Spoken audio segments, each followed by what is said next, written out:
All right. So, hello, class. It's good to touch base with you. Today, April the 6th, this is week 11 of our class of Cross Shaped God. And you can see I'm here with Ryan again. He's able to go ahead and do a couple of more installments today and hopefully even again next week on some other aspects of Luke 15. We call it the parable of the sons or of the father. Father is, of course, a prominent figure throughout it. And I'll say just briefly before Ryan gets started, and then we'll just wrap up at the end. I'll come back either next week or in a separate video. I'll see which will work best to just cover a few thoughts and highlights from our Zond book. Probably more with 7 and following with Anthem of the Lamb. But I have you still working through that in the handout that I send you each week, and I'll be sending a handout to you here today. And so we will reflect on that some, but not right here in this session. So I am going to step aside and let Ryan carry on with Luke 15 here. All right. All right. Hello again, everyone. Hope you're doing well. Hope you're staying healthy. I'm sure you are, because probably most of you are either in your homes or commuting to work or all the same. I'm grateful to get to have another week with you all here. As you know from last week, we talked mainly about Luke 15. And I'm grateful for several of you who we know listened, at least, and for several of you who made appreciative comments towards some of the content, helping at least just to understand the parable a little bit better. So I'm glad to hear that. Maybe I can just continue with that this week. And the way I wanted to do that, though, is to talk a little bit about the older brother. And to use a primary example in order to do that. I don't know how many of you all, when you think about yourself, do you see yourself more as the younger brother or as the older brother? That's something worth thinking about, and maybe you had time to think about that. But sometimes it's easier for us to think about the younger brother. It's easier for us to see younger brothers, as it were. And one of the primary reasons for that, as we talked about last time, is what Christianity normally talks about, which are, as Richard Rohr calls, the hot sins, all the problematic sins that we can see. These are if you will, those who rely too heavily on alcohol in order to numb their pain or to forget about something, or for any other reason. So maybe those who get drunk more often than they should. There are those who have issues with gambling and other such things, which are very visible. You can see them, or at least you know of them when they hit bottom really quick. So all of these different things that we normally think of as, big sinners, if you will, they're a lot more visible. They're a lot easier to see. They're a lot for themselves to be able to see, but also for all of us to be able to see. And of course, I will continue talking about that because sometimes we feel, if we are halfway decent Christians, that we kind of let ourselves off the hook, or we're kind of let off the hook because, at least we're not as bad as that guy or that person, right? So I want us to see that all of these things are connected here.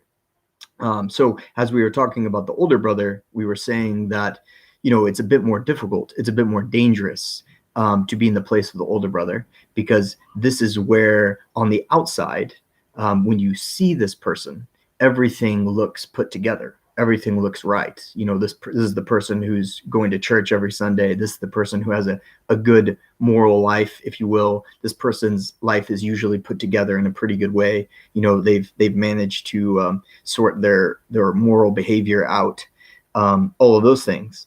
More than that, a problem that we noted last time, that I want to talk about this time, is that all of the things that we cannot see that are going on are within the mind or the heart of that person. And so even for all of us, as we hear this today and as we think about it, I would urge us just to consider where we are and just to be honest with ourselves. So one of the things that we said about the older brother, just to make it really clear, is that the older brother was also lost, right? And lost in the primary in the several different ways of perhaps not knowing who he is as a son and what he's entitled to, not knowing the father's love, seeing the father as a taskmaster rather than as a loving father. He was also lost in the way that he was pursuing what the father has, or pursuing a affirmation from the father, through things that he was doing, through good behavior, through following all of the laws, through just doing all the things that he thought his father wanted him to do, right? So he was trying to earn something that he already had. We talked about that as well. So now I want us just to see a really good example in Scripture that helps us to have kind of a nice picture about the older brother, because ultimately we still had the same question as last time. Can we have a good picture of the older brother, and can we have an indication as to how that older brother parable ends? Because of course, the way we have it in the parable, it ends quite openly. Does he choose to accept the father's love, or does he not? And so here's that continued question. So I want us to see this in the person of, sorry, I hit the table there, in the person of Paul. And for those of you who know the whole story of Paul, probably saw that coming, because Paul is probably one of the clearest examples of someone who would embody the type or the archetype of the older brother. And so one way we can see that just really quickly, for those of you, that scripture, Philippians chapter 3 and verse 5 and following, where Paul is very clear about how impressive his CV is as it relates to his being a very good, righteous and law-following Jew, right? So the picture that we get, even that he gives us, is that he was born into the right family. He was born into the right tribe.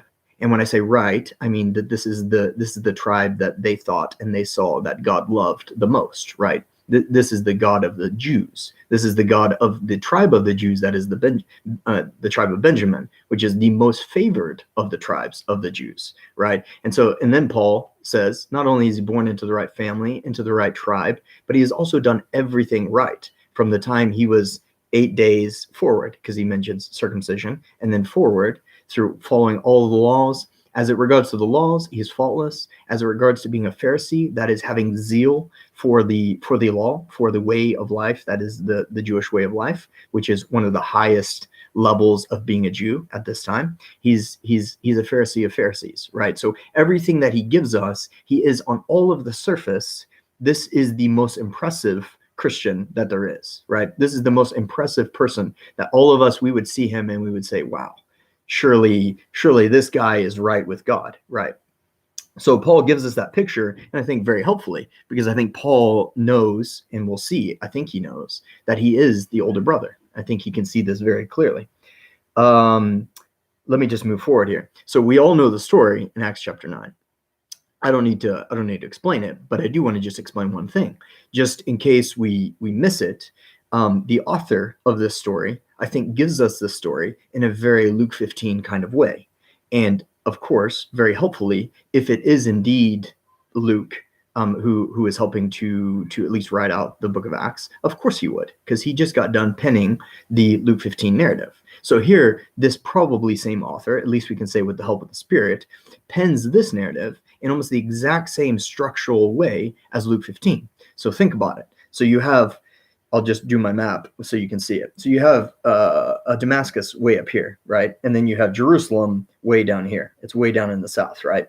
And so what you have is you have Paul down here in Jerusalem traveling out to Damascus. Now, keep in mind, if you want to take this even further, that Damascus is here, but Tarsus is way up here, which is where Paul originally comes from, right? So if you want to imagine that he comes all the way down to Jerusalem, and now he's going back. He's on his way back, right? And so here is Damascus. Now, Paul doesn't quite get there. In Acts 9, it says, when they're just outside of the city. Now, do you remember the younger brother? Do you remember the structure of the younger brother? He left his father's home. He went out. Now he's coming back. And just before he gets to the city, right there, he's met by who? The father. And now Paul, and now the exact same thing with the older brother. The older brother is out here in the field, and he begins walking back. to get back to and then he sees the feast over here, and he stops right here, isn't it? And then what happens? The father comes out and tries to get him to come back. So at every single point, you have somebody coming up, getting near to the place where they need to go, or they think they need to go. They get stopped. They get met by the Father, or in this case, Jesus, and then they get brought back into the place that they were going. Now, I want you just to notice that structure, because on a map, if you were to just chart all of these stories, they look the exact same. And in fact, we could say this is a basic structure for almost every story. And that's an argument to be made, and one that I would make if I was there in person. But just to say that even structurally here, Luke gives us this picture. So now what happens in Acts chapter 9?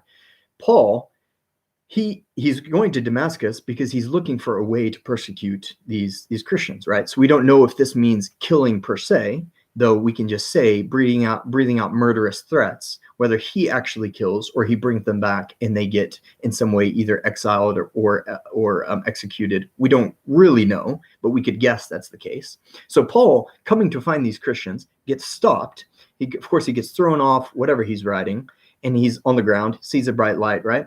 And what does that bright light say?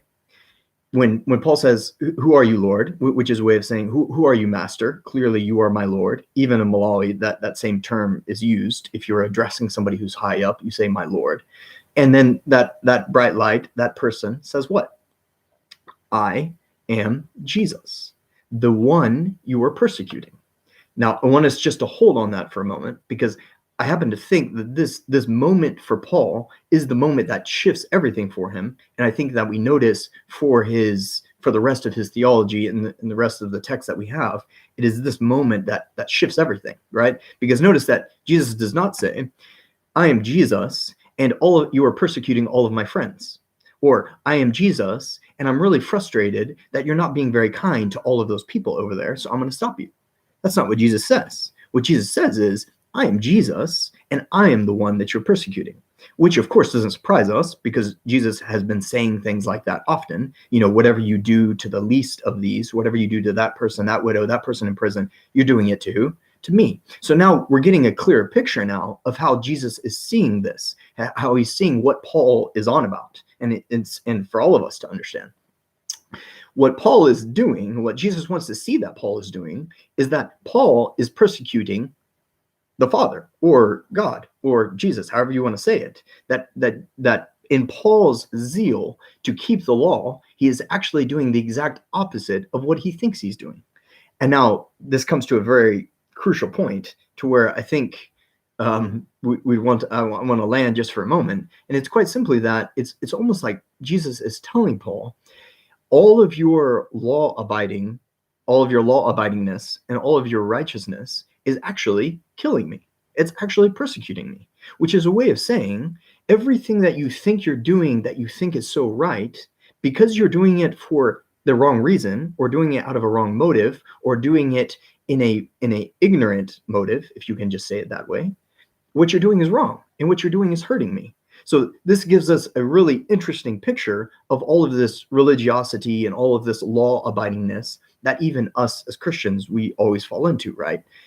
Just this basic picture or feeling of, I'm doing everything right, therefore surely I'm in a better place with God than all of those silly goose sinners out there who aren't, right? This is always, I think most of us, we have to battle something like that. And if you're not aware that you have to battle something like that, I would urge you just to think, who are the people in your mind that you think are probably not as close to God as you think they should be? Who are those people for you? And just consider them. Are they the people who are not going to church? Are they the people who are going to a different church? Are they the people in a different religion? Just consider who those people are for you. And that will give you a picture of what you think you have done to put yourself in a better place than all of those people.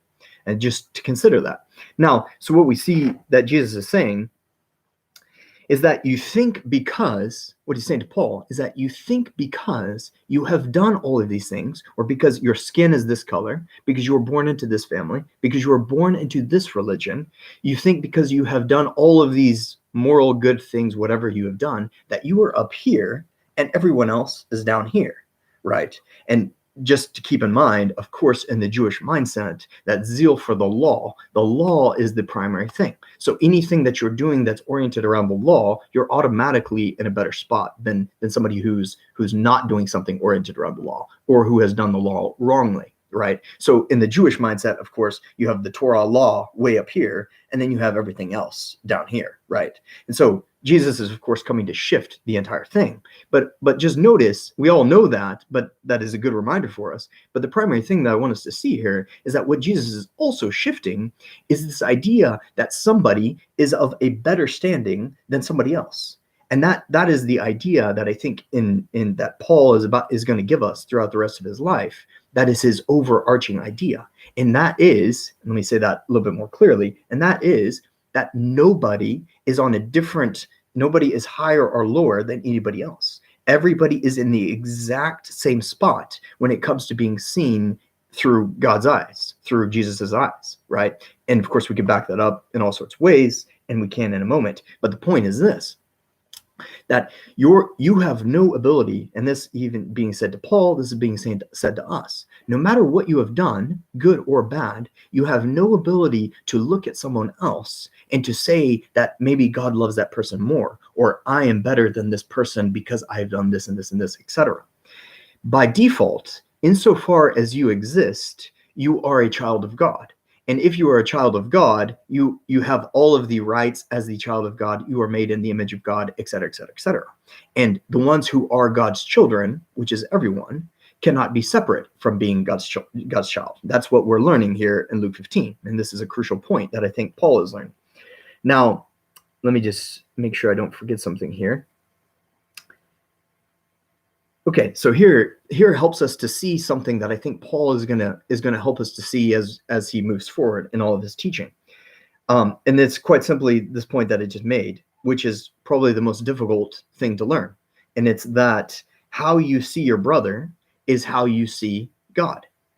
How you see God is how you'll see your brother. Said in another way, how you see your brother or sister is how you see yourself.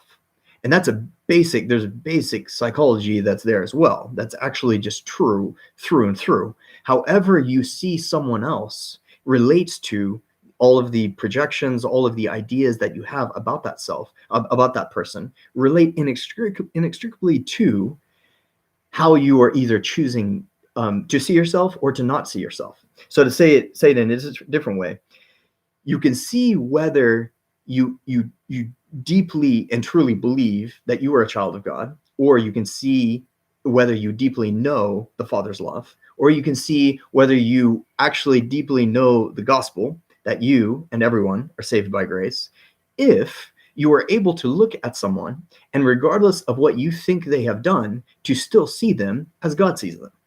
That's a crucial litmus test, if you will, for whether you are living in the Father's love or living as a child of God or not. And I say it that way to say it, you are a child of God no matter what you do, but you can either choose to forget that and not to see people in that way, or choose to forget that other people are also a child of God, and you can live in a very destructive way to yourself and to other people, or you can choose to remember that and remember that good news is given to yourself, and you can extend that good news to other people. So you can either choose to live in remembrance of this truth, that is by faith in this truth, or you can choose to forget it, and you can do all sorts of things that would show that you've completely forgotten that you are saved by grace and that everybody else is as well. So this is a crucial litmus test that I think Jesus gives us all throughout his words as well, and then Paul is going to give us all throughout his, that in its base, it's oriented all around this primary truth of how you see your brother.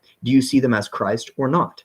Now remember, just as an aside, remember that Jesus also gave us these words in the Sermon on the Mount. You remember when he said, yeah, sure, you've heard it said that a murderer is in a bad spot, and you're right about that. But also the one who has anger towards someone is in a bad spot. But not only that, the one who thinks in his heart, you fool, is also in the exact same spot.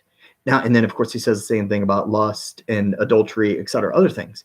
But that one's very helpful, because notice why that is the case. Why there's no hierarchy of badness, if you will. And I know a lot of people want to push back on this, and that's fine. You can say that murdering, killing somebody is worse than saying you fool. That's fine. But let's just take Jesus's words at face value. And what he says is there's no difference between the two. And why is there no difference between the two? There's no difference because your fundamental understanding of that person is still the same either way. Whether you actually physically do something to that person or you just think it, you are choosing not to see that person as Christ. You get it. You get how it works now. So now you can see why everything within you, all of the difficulties of how do you say it? All the things that Paul brings up as being problematic to living in a life of the in walking with the Spirit, which are what? Anger, resentment, envy, jealousy, any of these bickering, any of these things. Why are they a problem?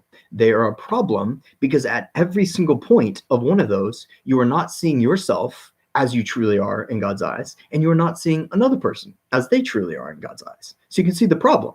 So again, we go back to seeing the problem as to why we're always focused on the surface. We're always focused on how we see people, on the visibility of what people do, on the actual form of what people do. And you could see now why when it comes down to it, the real thing is how you are choosing to see someone. Do you choose to see them as God sees them, or do you choose to see them how you think that they should be seen, which is not as God sees them? And so you can see how Jesus, through Paul here, is trying to shift all of our understanding of how we view and operate with one another. Now, I want you just to see something here. I know I'm almost out of time. Now, just also notice another key point of this. Paul goes back to Damascus, right? And there all sorts of things happen with the Christians. But one of the main things that happens there is that all of the Christians say, surely not. Surely God did not just ask for us to help Paul. Right. You can read, when you go back and reread that, just notice all of the judgment that is in all of the Christians' words as they talk about Paul. And fine, rightly so. They know that he was breathing out murderous threats, et cetera, et cetera. But just notice all of the judgment that was there. So just think about this. For the Christians who were thinking about Paul, they were seeing him as who? As probably the younger brother. Let's just be honest. Let's say it that way at least. Because what? Here's a guy who is completely, in their view, he has completely forgotten who he is. He's completely forgotten the truth of what they know of that people are most important to God, etc. So here's a guy who has completely forgotten that, who's chosen to go the way of killing, of persecuting, of anger, of resentment, right? So here's a lost brother, right? So surely, God, you're not going to go and try and get this person and bring him back. Let me say that in a different way. Surely, God, you're not going to go and try and find that murderer and bring him into our fold.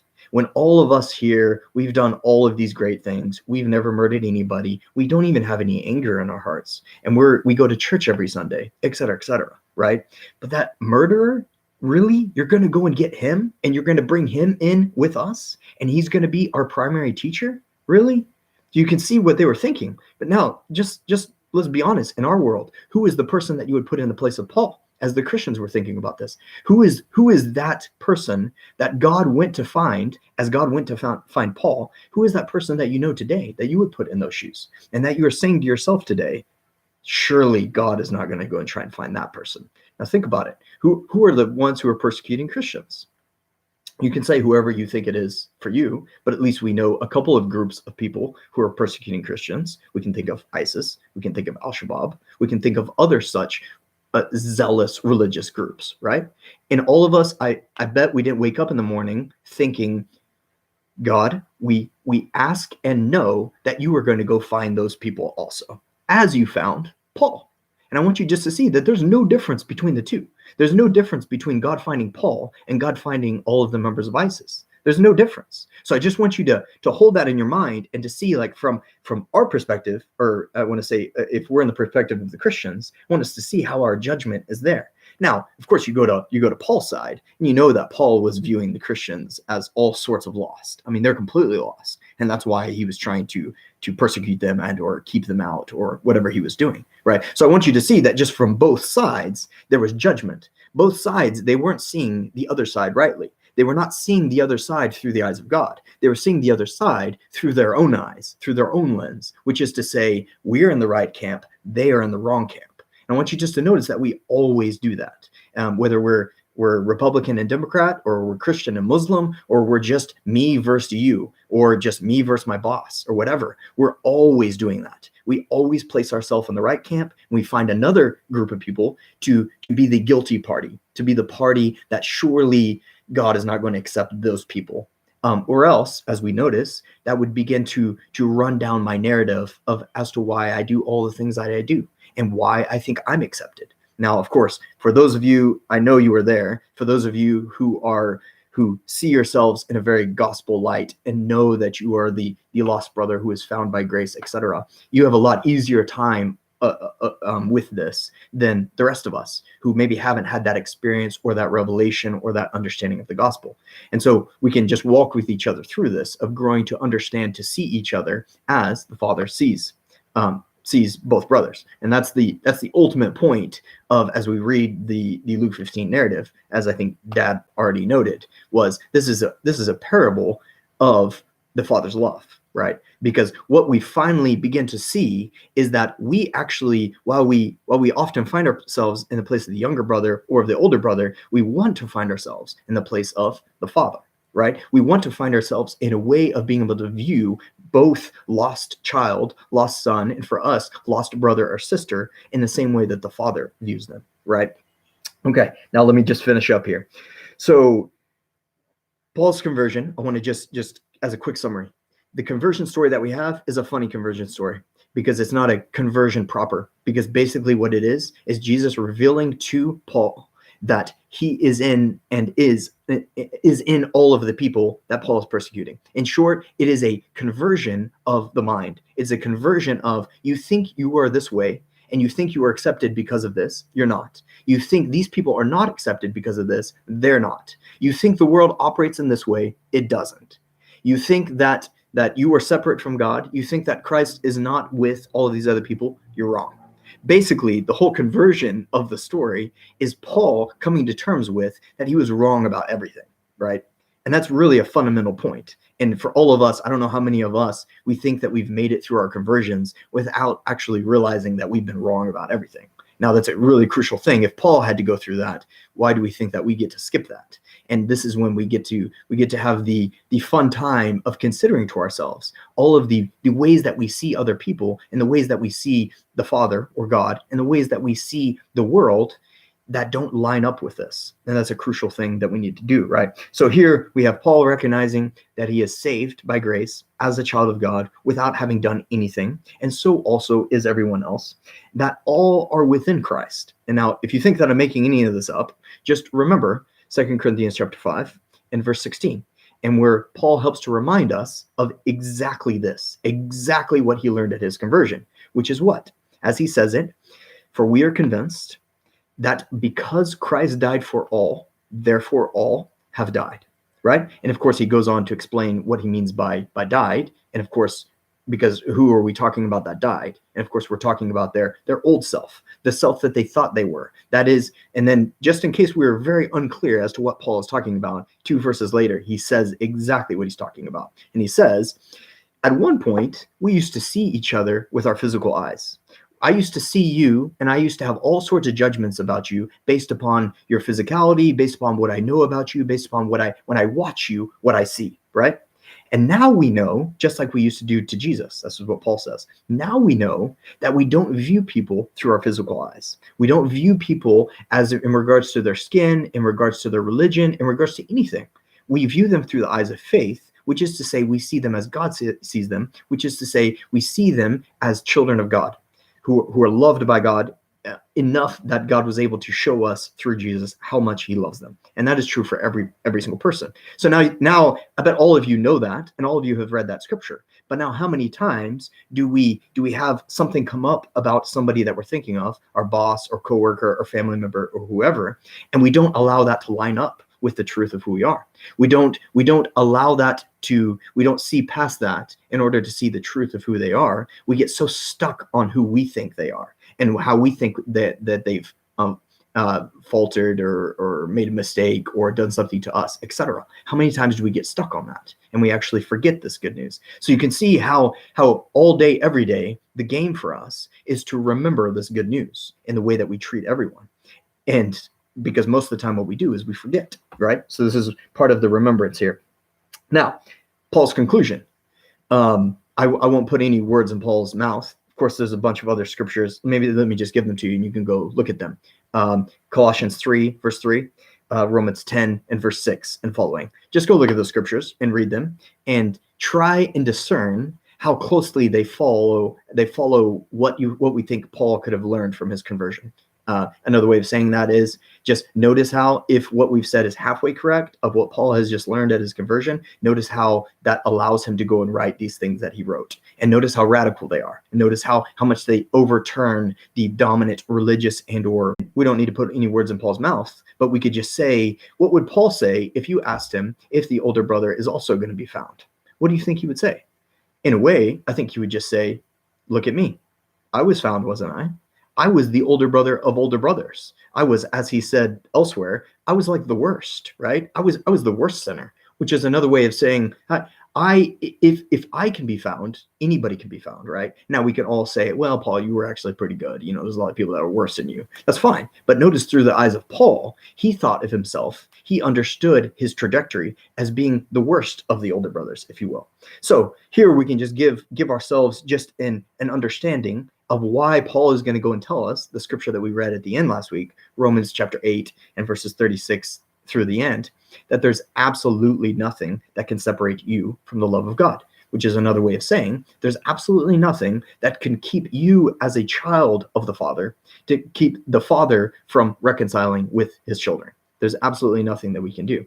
That is really, really good news. And that allows us now to, on that foundation, to be able to do everything that we do to help other people recognize that they are lost children of the Father and that their Father is already looking for them and always has been. All they have to do is to accept being accepted in spite of being unacceptable, as we said last time. I hope that was helpful this time. Sorry I went over just a little bit longer. My apologies, but blessings to all of you. And we'll see you next week, maybe. And I won't keep you much longer. I'm just turning it this way so Ryan doesn't have to just sit there and stare into the screen while I finish up. But I pray that this continues to bless you, and I see the relevance of this discussion from Luke 15 with our overall course trajectory of a cross-shaped God. Because when we understand the Father well, and that's been our aim since the beginning, that we have a clear understanding of who God is, not the God of wrath, of vindictive judgment that can be portrayed. We see sometimes in the Old Testament. When we understand who he truly is, it's going to transform us. It transformed Paul, and it will help us to our hearts to be transformed to be like him, as Ryan has noted. And then to treat others. You think of, I read across somewhere the other day, someone saying that we have a deeply vested interest in seeing God as a God of anger, because if God can accomplish things through anger and punitive measures, then we can too.